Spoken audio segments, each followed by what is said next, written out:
아멘. 감사합니다. 찬양은 높지만 고음 부분은 우리 집사님이 잘 감당해 주시고 우린 다 따라 부르면 됩니다. 우리 옆에 계신 분과 한번 이렇게 인사합시다. 순간순간 기도합시다. 순간순간 기도합시다.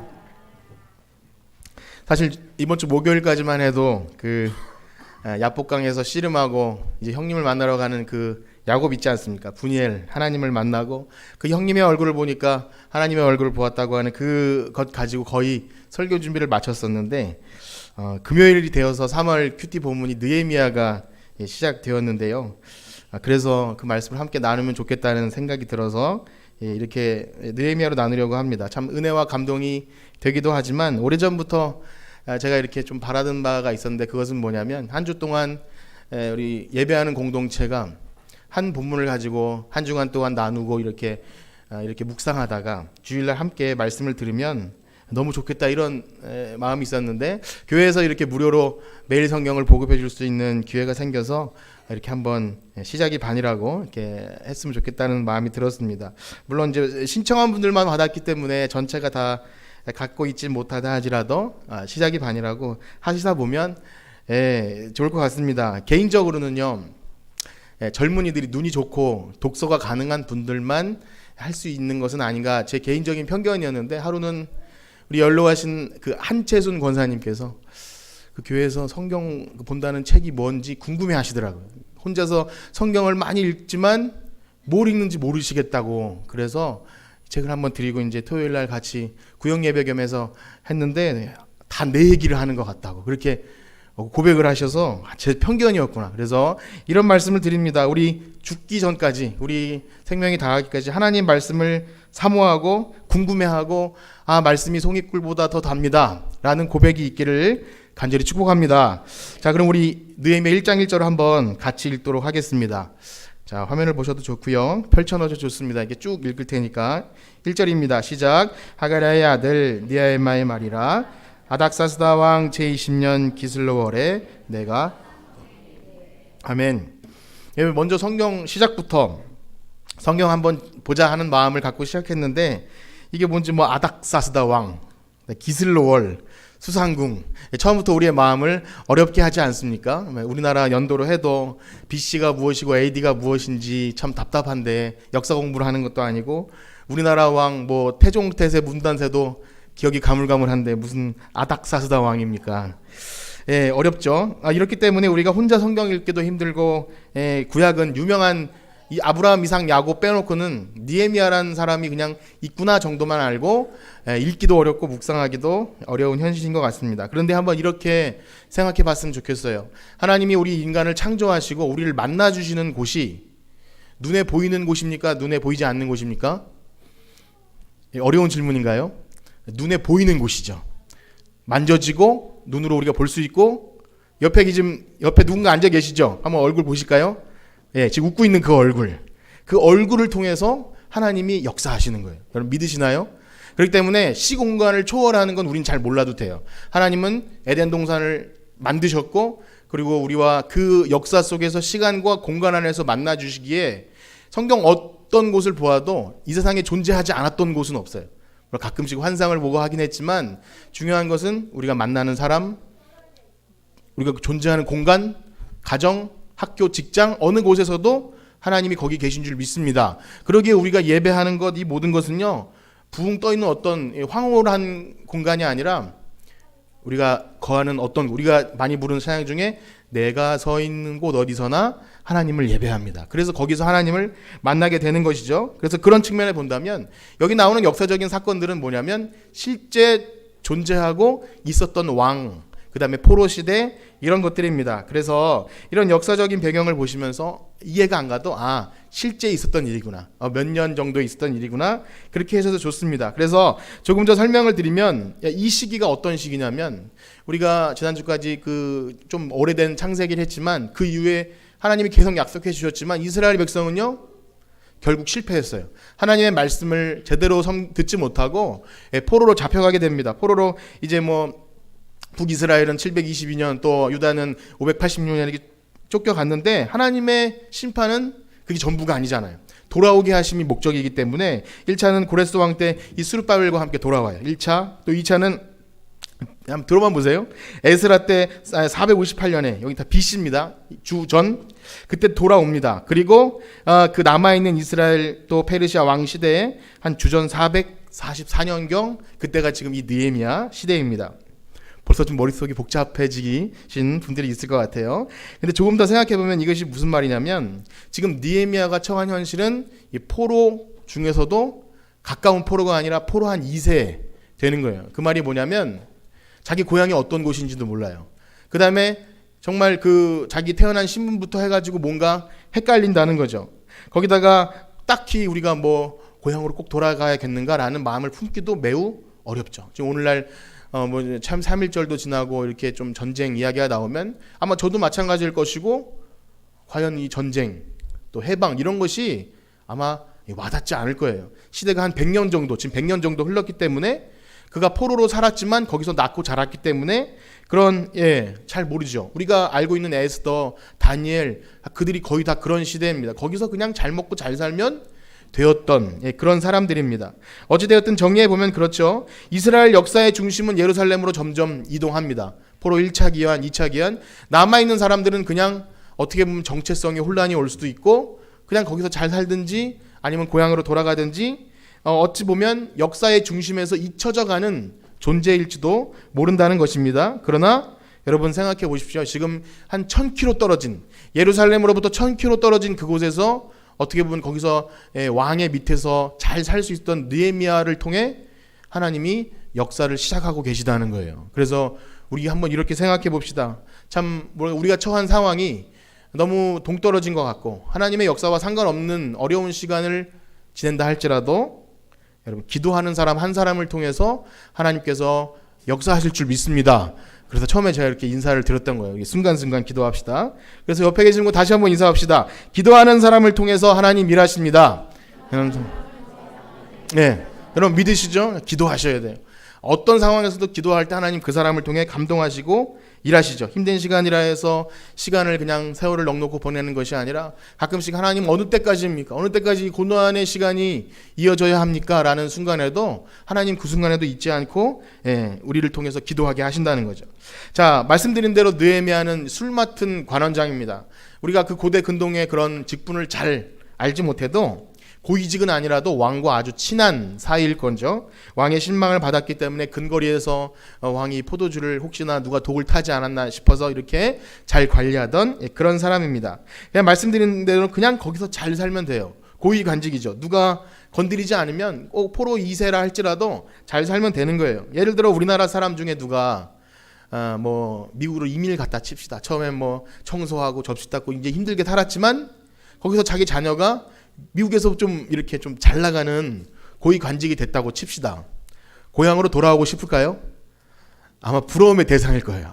우리도 그때 갔을 걸. 아마 그런 생각일지도 모릅니다. 아무도 돌아올 생각도 안 하고 아마 머리는 검은 동양이지만 영어 잘하고 하면 나중에 더 조금만 성공하면 이 스포트라이트를 받는 그런 사람이죠. 그러니까 굳이 이 고국에 대해서 지금 이렇게 망한 나라에 대해서 생각할 필요가 없는 거겠죠. 그러나 이제 보게 되겠지만 무슨 영향이었는지 느헤미야는 그 고국에 대해서 하나님 이렇게 역사하는 예루살렘에 대해서 항상 마음에 걸림이 있었어요. 아마 부모님의 가르침이 아니었는가 그렇게 싶습니다. 생각해보면 그렇지 않나요? 그리고 우리 모세를 생각할 때 모세가 분명히 버려졌고 물에 떠내려갔고 공주가 키웠지만 유모 요게벳이 이렇게 신앙교육을 했지 않았나 싶을 때 어릴 때이지만 하나님 말씀으로 가르친 것이 그가 나중에 어떤 순간이 되어서 결국 하나님께서 일하심을 그때가 된다는 거예요. 여러분 그렇게 소원하시길 축복합니다. 어릴 때부터 하나님 말씀으로 키우는 건 너무나 중요하죠. 자, 그래서 그 친구들이 자기 동생 하난이라는 사람을 통해서 그 고국에서 왔어요. 자, 그러면 그렇게 고국에 대해서 그리워하던 느헤미야가 그 사람들을 만나서 무엇을 먼저 물었을까요? 장사 잘 되니? 그랬을까요? 이거예요. 요즘 예루살렘 형편이 어떤가? 그게 물어본 거죠. 2절을 한번 읽어보도록 하겠습니다. 1장 2절입니다.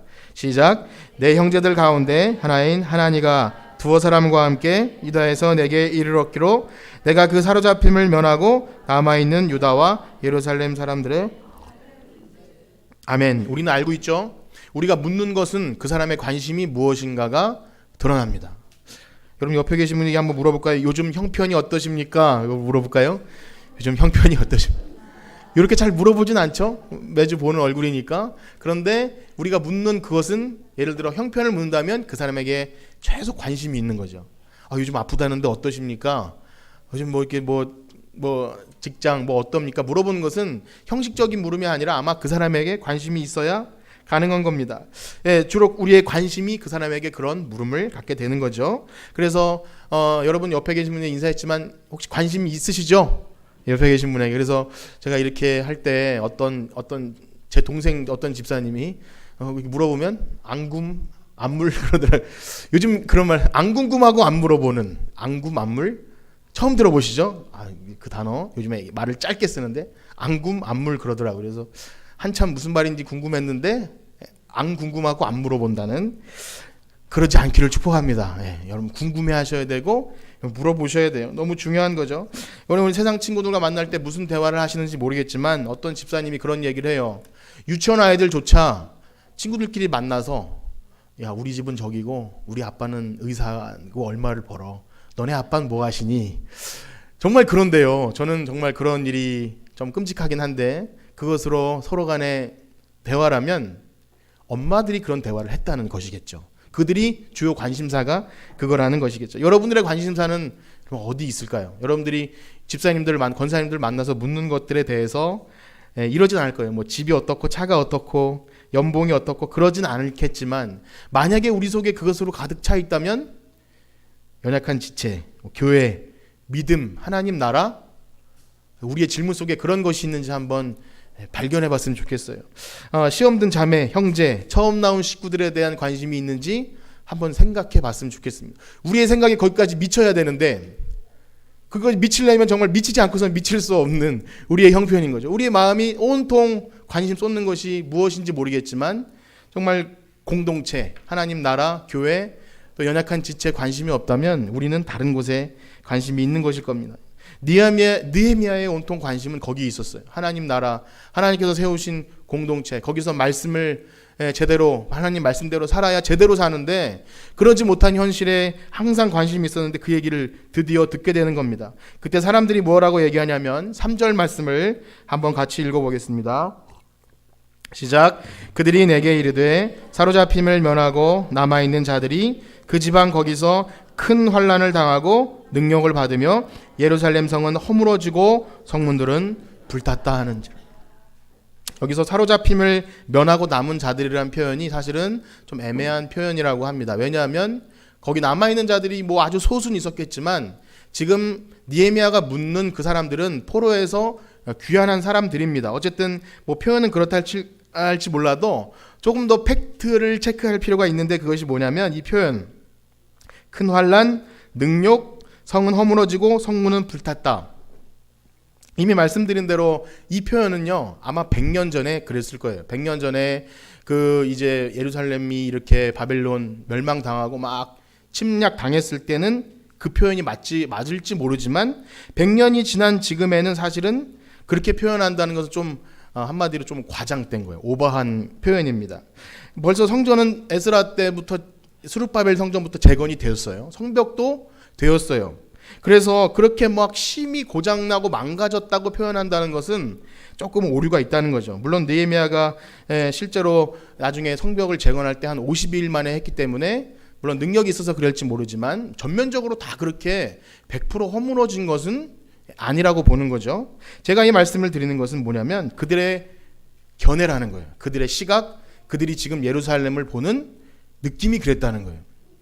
제가 드리는 말씀은요, 제 견해가 아니라 구약에 능통한 그 교수님이 이렇게 적어놓은 건데 제가 깜짝 놀랐는데 이 성경 매일 성경을 보면서 그 앞에 느헤미야 개관의 그 교수님이 그 김근주 교수님이란 분이 적어놓으셨는데 평소에도 이렇게 그분의 책을 많이 봤는데 그렇게 정리를 해주시니까 너무나 감사했어요. 그렇게 보여지는 거예요.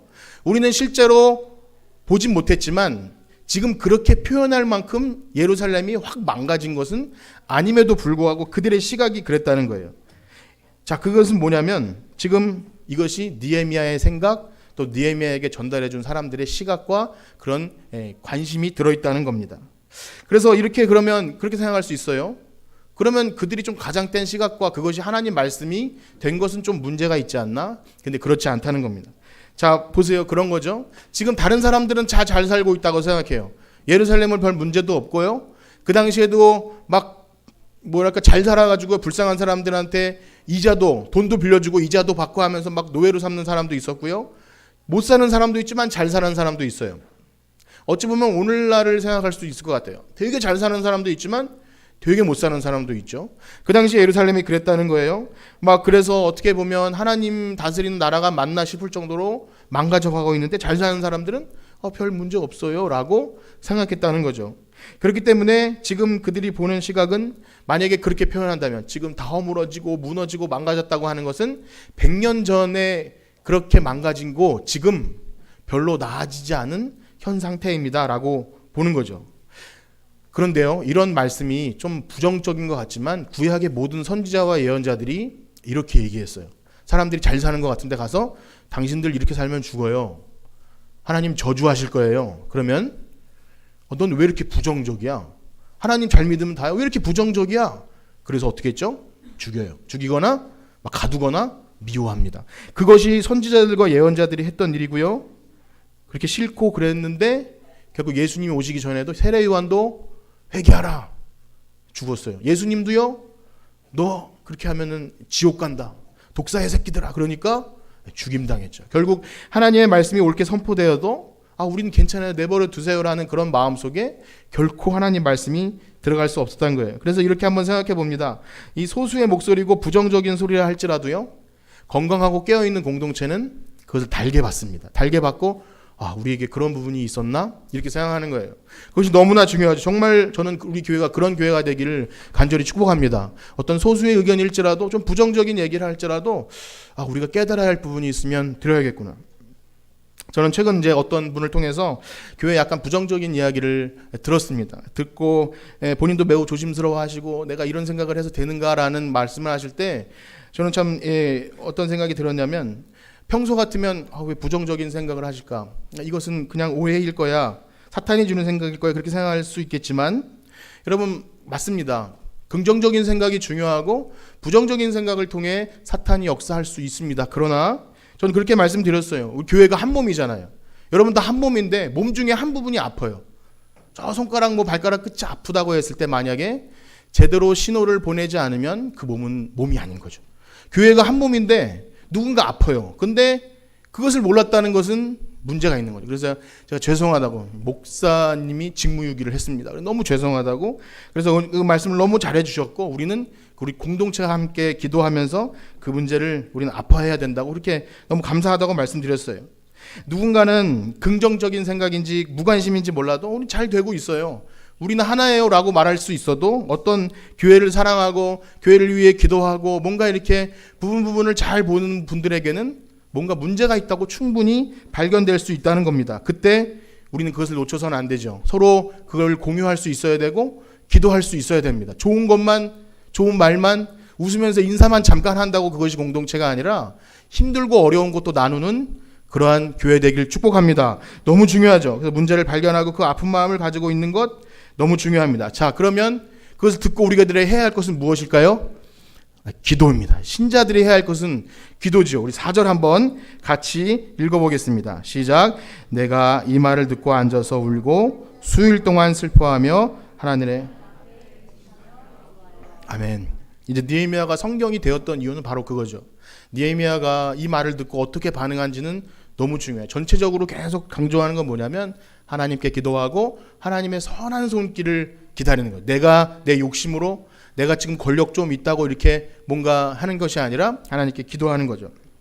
그래서 저도 그분께 일선이 좀 우리 기도가 필요한 것 같아요. 이거 눈에 보이는 게 문제가 아니라 영적인 문제 같습니다. 같이 기도하고 우리가 정말 같이 공유해야겠죠. 만약에 이런 문제가 누군가에게 발견되어지고 그냥 목소리 큰 사람에 있어서 힘센 사람에 의해서 막 급하게 결정이 되어지고 하면 문제가 더 커질 수 있죠. 그러나 정말 하나님께서 우리 공동체에 주신 문제라면 이것을 가지고 함께 기도하고 기다리고 하나님의 때를 생각하는 것이 너무나 중요합니다. 그래서 기도하는 사람을 통해서만 가정이 살고 교회가 살게 될 줄 믿습니다. 여러분 그래서 정말 기도하셔야 돼요. 무슨 문제가 발견된다고 했을 때 그냥 거기에 함몰되지 마시고 기도의 자리에 나오시길 축복합니다. 그래서 어떤 더 다른 분은 이런 말씀을 해주시더라고요. 어떤 이렇게 좀 나의 마음을 어렵게 하고 참 힘든 부분이 있었는데 그래서 제가 어렵겠습니다. 그러니까 그래도요 목사님 뭐 그분이 기도하는 분은 아니니까 전 괜찮아, 하나님이 좋은 것으로 채워주시더라고요. 이렇게 말씀할 때 저는 좀 감사하면서도 깜짝 놀랐어요. 기도하지 않으면요 그러면 껍데기인 거죠. 껍데기. 내가 목사님도 말만 막 이렇게 해놓고 기도하지 못하면 다 알겠구나. 그래서 긴장되는 거예요. 내가 기도하지 않고 그냥 뭐 청산유수 말한다고 능력이 있는 게 아니라 정말 사랑하는 마음으로 기도하는가. 여러분 그런 직분자들 우리 성도님들 다 되시길 축복합니다. 그건 너무 중요하죠. 우리에게 너무 중요합니다. 또 한 가지 중요한 사실은요. 이 느헤미야에게 전달한 그 사람들의 의견은 소수 의견이에요. 단 2사람, 또 3사람 정도 하나니와 그 사람들이 목소리는 전체 의견도 아니었어요. 전체 의견도 아닌 너의 목소리를 듣고 내가 평가할 수 없다라고 생각하기 쉽습니다. 그러나 그것을 민감하게 반응하였다는 사실에서 비슷한 말씀 같지만 교회가 정말 해야 될 일은 소수의 목소리가 들리지 않는 작은 의견에 우리의 마음을 놓치지 않는 거예요. 여러분 초대교회도 그랬고 우리나라 초기의 교회도 그랬다고 합니다. 정말 사회에서는 알아주지 않는 소외된 여성, 어린아이, 병든 자 그런 사람들을 교회에서 사람 대접해 주니까 그들의 존재를 인정해 주고 사랑해 주니까 그들이 열심을 내면서 지식인이 되고 교회가 이렇게 그런 사람들을 중심으로 시작됐다는 거죠. 그것은 충분히 하나님 나라의 일이 시작되는 거예요. 그런데 만약에 오늘날 막 교회가 엄청 커져서 힘센 사람 또 뭔가 이렇게 좀 사회적 영향력 있는 사람만 귀히 여기고 고아나 과부나 예수님이 사랑하셨던 그런 사람들의 목소리를 이렇게 외면한다면 그것은 하나님 나라의 공동체도 아니고 교회 역할을 제대로 하지 않는 것 같아요. 특별히 우리가 이 복음 안에 들어왔다는 것은 제가 이 말씀을 여러 번 드렸는데 중심이 나로부터 다른 사람 또 중심이 나로부터 하나님께 맞춰지는 것이 우리가 복음을 들은 사람의 특징이라 그랬어요. 그렇다면 우리가 나 중심의 사람은 계속해서 내가 지금 기분이 안 좋아.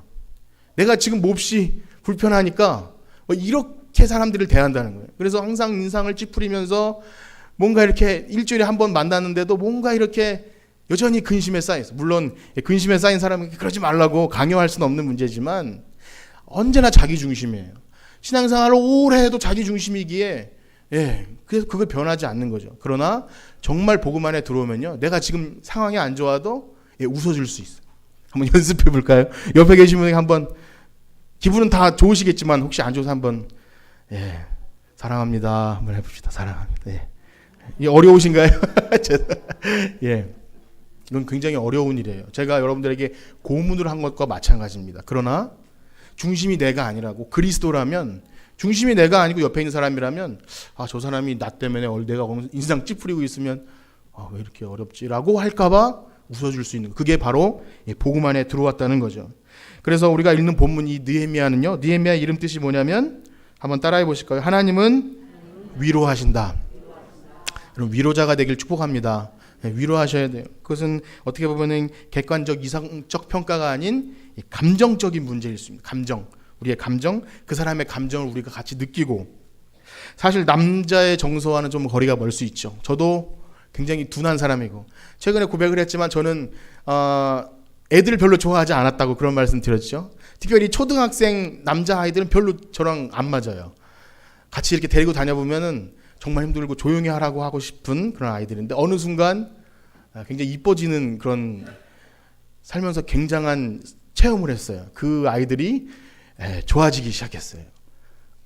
여러분 저는 원래 그런 사람이었기에 그리고 또 한 가지가 있는데 정말 잘 이렇게 못해요. 어떤 분은 잘 안아주기도 하고 손도 잡아주기도 하는 전 잘 못해요.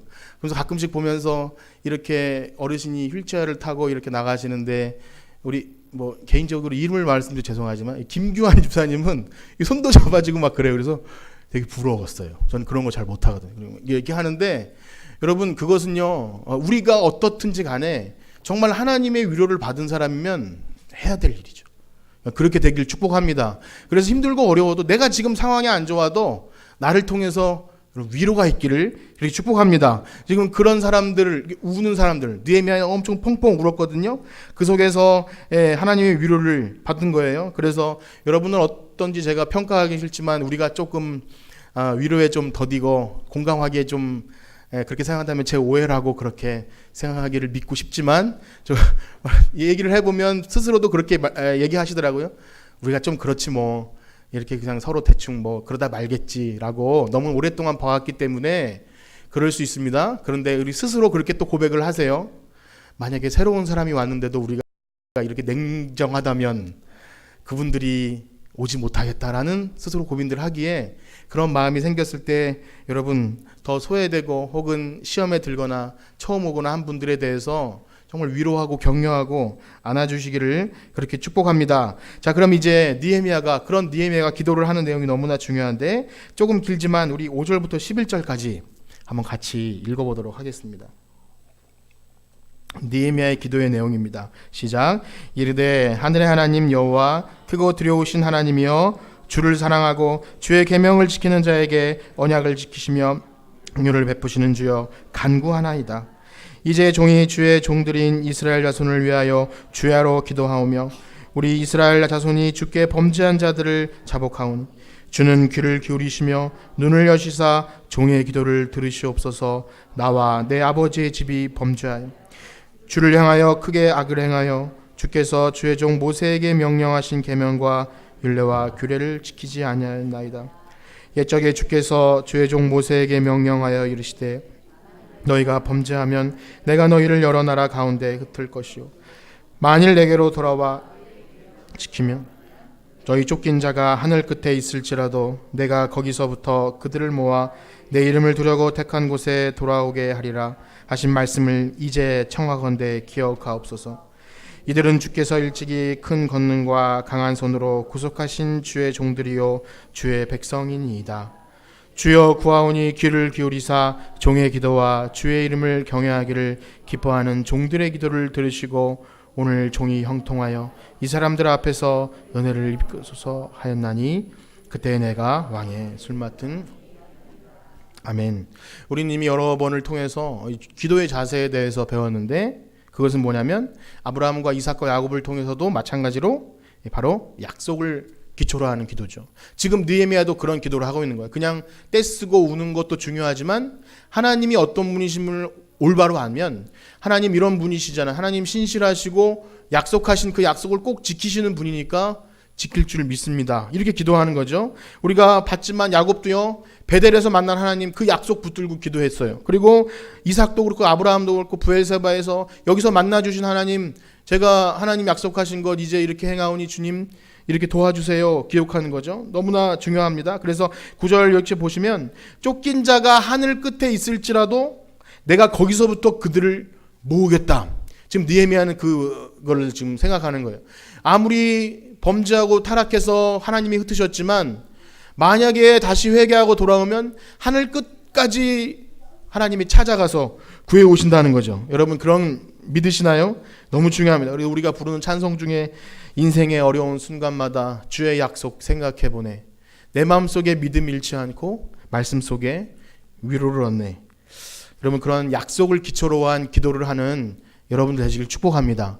자, 그러려면 어떻게 해야 되죠? 약속이 뭔지 알아야 될 거 아니에요. 약속. 매일 성경하십시오. 매일 성경 큐티를 통해서 매일 하나님의 약속을 기억하십시오. 너무 중요하죠. 이것이 쌓이고 쌓여서 기도할 때 나오는 거지.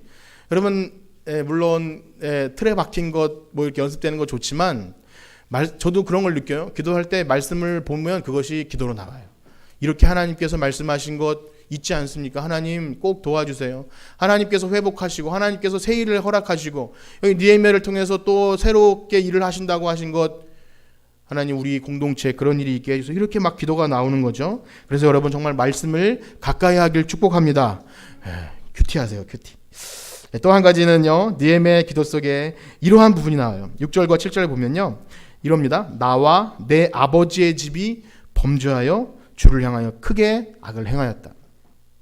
서두에 말씀드림처럼 느헤미야는요. 포로로 잡혀온 사람이 아니라 거기서 태어났어요. 그럼 그 말은 뭐냐면 굳이 책임을 묻는다면 느헤미야에게 책임을 물으면 안 되는 거죠. 어찌 보면 피해자입니다. 그 조상들이 잘못해서 잡혀갔기 때문에 우리 조상 탓할 수 있어요. 그런데 뭐라고 기도하냐면 나와 내 아버지의 집이 범죄했다고. 조상 탓하고 남 탓하는 것이 아니라 문제의 중심에 자기를 두는 거예요. 이게 얼마나 중요한 거냐면 예수님께서도 우리를 위해 기도하실 때 어찌 보면 가르칠 수 있고 그런 자리에 있을 수 있지만 저들의 죄를 저들에게 돌리지 말라고. 그 중심에 내가 죽을지언정 저들을 용서해 달라는 그런 마음으로 회개하고 하나님께 고백하기 시작했다는 거죠. 많이 회개가 됩니다. 쉽게 비판하기 너무나 쉽죠. 저도 가르치는 자세로 할 때가 너무 많아서 회개가 되는데 여러분들에게 충분히 옳은 말을 할 수 있지만 만약에 제가 제 자신에게 이것을 적용하지 못하고 말하면 껍데기죠. 껍데기.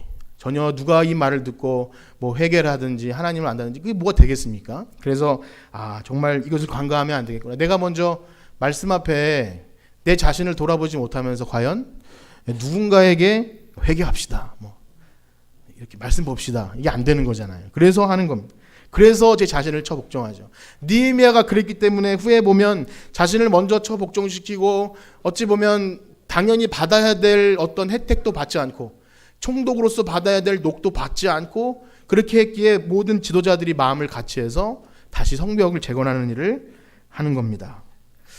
이렇게 한번 인사하지 말고 이렇게 고백해 봅시다. 나를 먼저 돌아봅시다. 네. 또 한 가지는요. 내가 먼저 회개합시다. 네. 오늘 말씀 마치면서 이 찬양을 부르기 원하는데요. 느헤미야 기도 속에 주의 계명을 지키는 자에게 언약을 베푸시며 긍휼을 베푸시는 주여. 그래서 우리가 범죄할 때, 우리가 뭔가 힘들 때, 뭔가 문제점이 발견됐을 때 다른 데서 원인을 찾지 말고 하나님 긍휼을 베풀어 주시옵소서. 그러한 기도가 우리에게 있기를 축복합니다. 우리가 먼저 변화되어서 기도의 자리에 서고 내가 직분자인데 기도의 자리에 있지 못했다면 다시금 회개하고 기도하여서 나를 통해서 하나님 영광 받는 우리 교회, 우리 가정 되게 하여 주시옵소서.